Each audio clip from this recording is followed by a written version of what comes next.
Good morning, it's Kathy from Wool Maven, and today's episode we are going to talk about spinning wool from your own sheep. So a little bit more into the livestocky side, which I like. So that's good stuff. Probably the first place to start will be a little bit of background on what we actually have.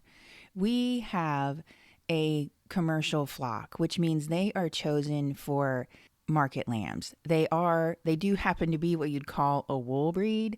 Well, some, we'll get into that in a sec, but they are not chosen as a hand spinning flock. So I like to mess around with the wool. It's the main wool as far as the bulk of my spinning for, years now. The sheep are not chosen for their wool production ability. They are chosen for their market lamb producing ability and their ability to function in our system, which is mostly pasture-based. So I mostly work with the wool that I have, and then when I want anything else, I purchase it from someone else. That's just generally how it works, like at a fiber festival or online at one of the suppliers. The breeds that we have it's a mix, and it's mostly Dorset. There's Polypay out there. There's a little bit of Finn, but that's the base of it. So overall, it's a fleece that's kind of down like. That's where the Dorset falls. The Polypay influence ones can get a little bit finer, but for the most part, it's just a nice, solid, medium wool. The ones that are a little bit more Finn influenced, those are a little bit finer, but they tend to felt. And I do have one colored ewe, a natural colored ewe. We call her Blackie, although she's getting a little bit older now, so actually it's more like gray-y. She's the cutest little thing. She starts out almost like chocolate bar colored, and then the tips lighten out. She's the cutest little sheep. She she's very Finn influenced, and she had a blaze, which is a white mark down the center of her face and kind of buggy eyes, so she sort of has a llama look. I get a huge kick out of that sheep. And we'll go into this a little bit more, but funny enough, her mom was white and she always has white babies. So, but anyway, aside from her, and there is a colored lamb this year, all the rest of the flock is white. So if I end up with any colored wool other than her, that I purchased in, which that's great. Because on the plus side, it allows me to supplement with kind of whatever I feel like doing. What are the benefits of having your own sheep to spin from? Well, the first one is, you've got plenty to use. I never have to worry about, is this a good use of this fleece? I can just give it a shot and see. You don't have to, at least I don't have to be limited in my thinking as far as, I only have, a pound of this. What if I want to make a sweater and a blanket or something like that? I have plenty of fleece. I usually at shearing, I tell myself, I'll just keep one or two. And one or two usually ends up more like 5. This year, I did actually keep it to 2, which is actually that's unusual. Usually it's more like 5, but we do have some stragglers to shear, so that number could go up. And then I did get a fleece from my dad, so that is technically 3 already this year. So the wonderful part is, like I said, plenty of wool to use. And I also, at least for me, it's very hard when you pay quite a bit for just straight off the sheep fleece and mohair, anything like that, this would all be the case, that still has little bits, like there'd be a few second cuts, maybe even a little poo, usually some chaff in there. It's always so tempting to just save every last little bit because, you paid for that. But when it's one of our fleeces, it's just so much easier to sort it. And not that it's lower quality wool. It's just I know there's more. I don't feel I have to limit myself with being so like frugal with that fleece. And for clarity, generally, if you think it should be skirted off, it should be skirted off. When you get a new fleece in and you're so enamored of it, wow, is it hard to pull anything off but just the obviously bad. But once again, when it's your fleece and you have 2 or 3 others that are similar, you can be much less restricted in your thinking, which, circling back, and honestly, it gives you a better end product. Usually you're better off to sort it off. That's the big overall, kind of high points of having your own fleeces. For me, the drawbacks, and once again, this is because our sheep are first commercial sheep. To be blunt, we get the results of our management. And what I mean by that is, why is any vegetable matter they get in their fleece? Because we are feeding the flock outside. So on the plus side, that means they're eating off the ground, but they still, you'd be shocked, they get a mouthful of hay, and then while they're chewing, they kind of turn their head and look over, see what's going on, and they dribble a little out on all their friends. So even eating on the ground doesn't stop them kind of spreading it all around each other. Like I mentioned, the other issue is vegetable matter. So we don't coat our fleeces. Honestly, most folks don't. Fiber flocks do. Well, quite often, not always, but most commercial producers, they just don't. I'm not saying it's a bad thing. It's a wonderful thing to use a coated fleece because, gosh, it's so handy to not have the vegetable matter in. But for us, it's just not worth it. The other issue, and this is more back to Blackie that I was telling you about, her fleece felts. And the reason why is because it's a finer fleece. And I don't know if you know anything about Finn. It is a little bit of a lower micron. It's a softer fleece than like the Dorsety crosses. The tips of her fleece, not only do they bleach out, they also tend to felt pretty reliably. And that is weather, because of the repeated getting rained on, which, no shocker there. She is outside. She's a working animal. The only way to fix that would be either to coat her, or she could be inside all year. Or I could do what I do, which is just see what I get, cut off the tips, and work with the fleece as is. So obviously I'm getting less spinnable fiber from her. And that's just, once again, the result of my choices right now. So it's not good or bad. It just is. So I could fix that for her. Why her and not other sheep? It's because she has a coat that is more sensitive to the weather. Whereas the sheep that have more Dorset in their genetics, that honestly, it really doesn't seem to matter.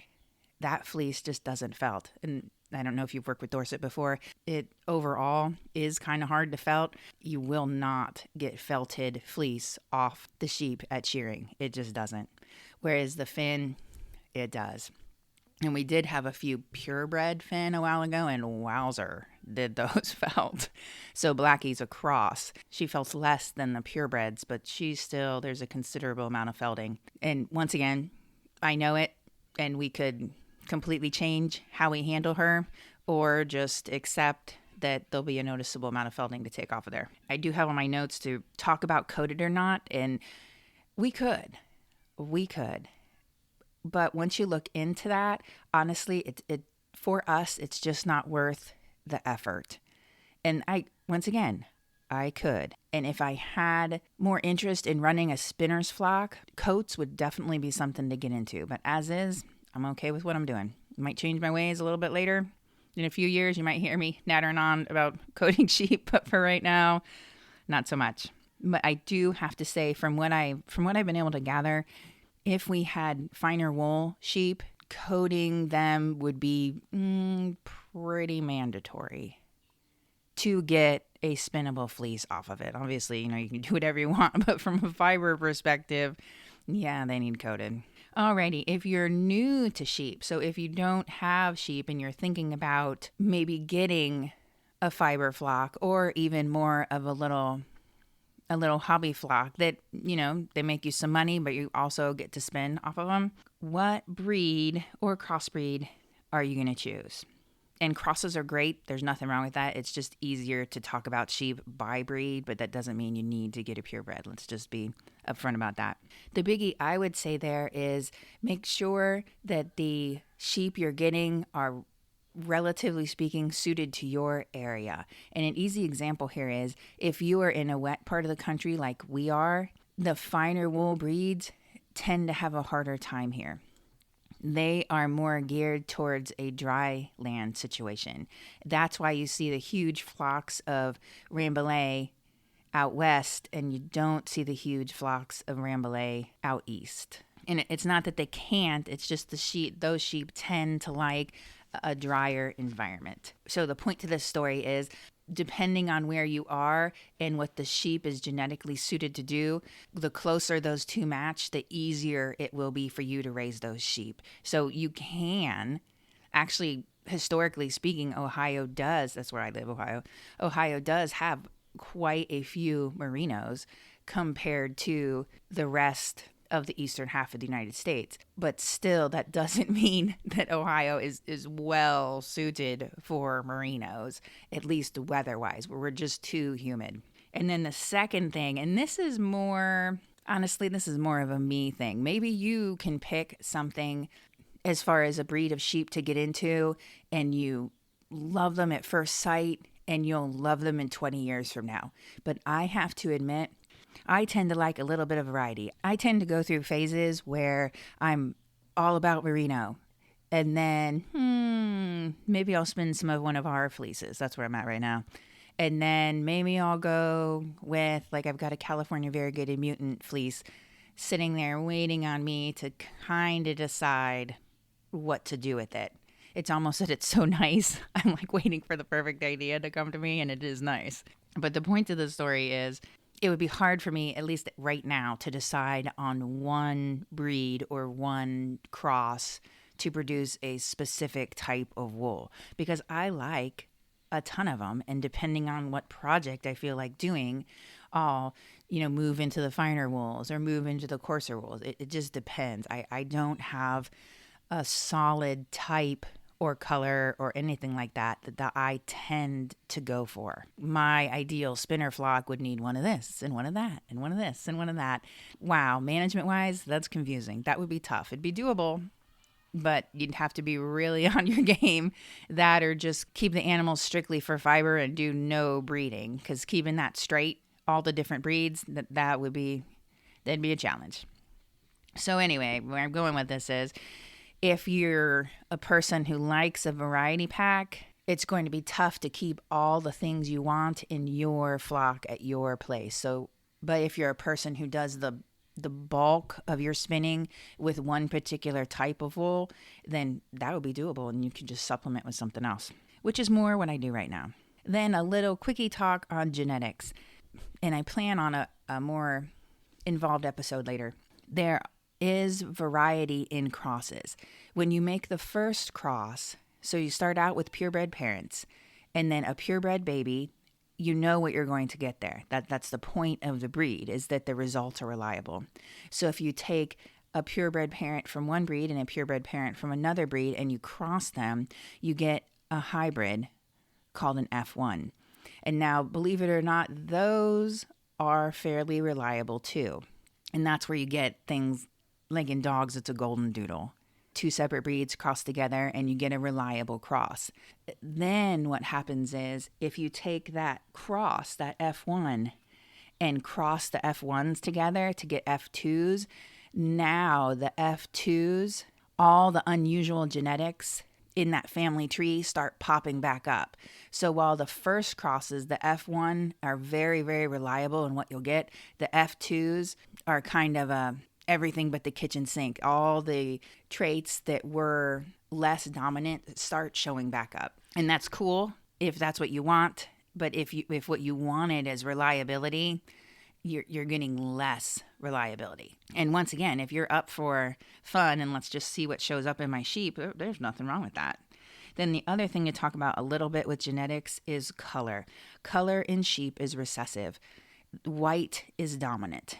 And that sounds weird to us because most times you think of like paint. If you add anything to white paint, well, it always goes with the color, right? It doesn't stay white. But with sheep and pigs, for instance, white is dominant. So we have sheep out there like Blackie's babies, for instance, that are white, but genetically they are half dark brown, gray, whatever color is, and half white. It's just the looks, which is called the phenotype, are white. So if you're a person who likes the colored sheep and you only have one parent colored, chances are that you're going to get at least some white lambs depending on the genetics of the white parent. If the white parent is half colored, half white, then more of the babies will be colored than white. Genetically, if let's say the ram is white, but he is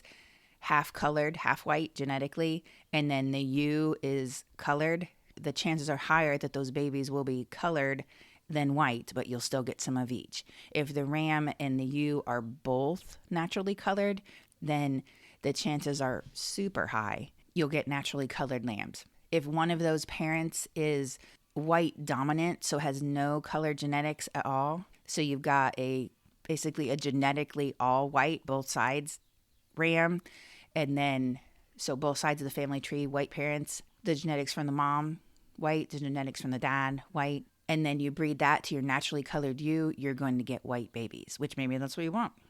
Maybe that's what you want. You should just know that in a small flock, you're limited in your choices as far as rams, because gosh, how many can you keep? You need to be aware of your color genetics there if you want to keep producing colored babies. And color isn't quite as straightforward as you think. And then there's other things like some fleeces fade. Then obviously you get into the crimp, how well the staple that you like covers the body. Some breeds are very, very consistent, and other breeds are just a variety pack. You never know what you're going to get. And that's not bad. That's not good. You just should know about it. You'll have to do your research and figure it out. The final thing I wanted to talk about with your own sheep was processing the fleece, which you can do yourself. It is a lot of work. That's what I normally do. Hot water and multiple washes in, I use the term soap, not really soap. It's a detergent or a wool wash. You can use your fleece raw. You can soak it overnight in just lukewarm water, and then that gets out all the dirt and the gunk, not the lanolin. The lanolin requires heat to remove. Certain fleeces work really well that way with just like the dirt and sweat removed. Your other option, of course, is to send your fleeces away to a mill. If you purchase fleeces off of Etsy where they send you roving from their own sheep, that's what they did. They just sent it away to a mill, got it back, and then resold it to you, which is super. So those are your options. And then some people, I'm not sure where to go with this, but I'll mention it. Some people do get a spinning flock with the intentions to sell the fiber. And that's awesome. If that's what you're into, go for it. Give it a shot. To be upfront about it, I'd make sure that the effort you're going to be putting in is worth it to you in the end. Because every time I look and I'm like, wow, I'd really like, a little flock of those. And then I get thinking about, gosh, look at all the effort that those folks put into to keeping those sheep separate, keep the lines purebred, and then making sure they're fed exactly the way they need to be to keep not only the fiber strong, but also to keep their fleece as clean as possible. Then most of those are, you're going to have to coat them. And coating them isn't as straightforward as you think. You have to change the coats, I thought 4 times, all of which is doable. And then you need a shearer capable of getting the fleece off in really great condition, which our shearer is. He does a wonderful job. If you're new to shearing, that's going to be tough. That's going to be tough. So, but if you're willing to put in the work or you're just super excited about it and really want to get into it, that's awesome. For us, honestly, I just mess around. I just like the wool. I just like to mess with what you have. And that's where it goes for me, at least for right now. Not saying that I'll never have a fiber flock, but for right now, when I think of all the variety of other fleeces that I can try, other colors that I can try, and I can try stuff that isn't even in the country. Isn't that crazy? I just order it from somewhere else. That's so awesome. That's kind of where I'm at with fleeces. I use what we have, and at least right now, that's where I'm sitting with it. It's so nice to be able to use what I have, and then when I really want something else, I pay someone else, which is obvious, but the part that isn't so obvious there is that when you pay them, you help them keep going with their work. Because that's one of the hardest things with, this is not going to be a popular statement, the rare breeds, like the really cool breeds of that you're looking to get a hold of their fleece, the reason they're rare is because there's something about them that is less ideal than the popular sheep for the area. So to me, that means those folks willing to put in the effort, maybe the sheep are slower to grow. And the big one is a lot of the rare breeds, at least that I've noticed, they tend to be small. And as far as market lambs, the buyers aren't into a smaller market lamb. So anyone who's willing to put in the effort to get together a fiber flock, to keep those sheep nice, to keep those sheep coated, to get the fleeces well sorted, to skirt, and then to put them up for sale, that's somebody I'm willing to support with my dollars. So they can keep going with what they're doing. They can keep making decisions to raise a rare breed of sheep or even just their line that they're working on. And I can kind of do my own thing here. And when I change my mind, I might. You never know. That's what I've got for today. So some things to think about if you're thinking about working with wool from your own sheep. In case you didn't know about it, I also have a YouTube channel. It's called Wool Maven. Or if you're more into reading, I have a blog where I have actually more than 100 articles, I thought. It's woolmaven.com. And then if you'd like to get in touch with me, I have a Facebook page. It's public, so zoom on over. It's called Handspinning Yarn with a Spinning Wheel. A little bit of a generic title, I know, but I figured it'd be easy to find. That's where I post pictures of what I'm doing. I try to keep a link to the podcast there. If you have any questions or just want to show me what you got, show me some pictures, that'd be awesome. So would love to have you. Once again, Handspinning Yarn with a Spinning Wheel is the Facebook group. Join me there. Thanks for listening. I appreciate you. I'll see you next time.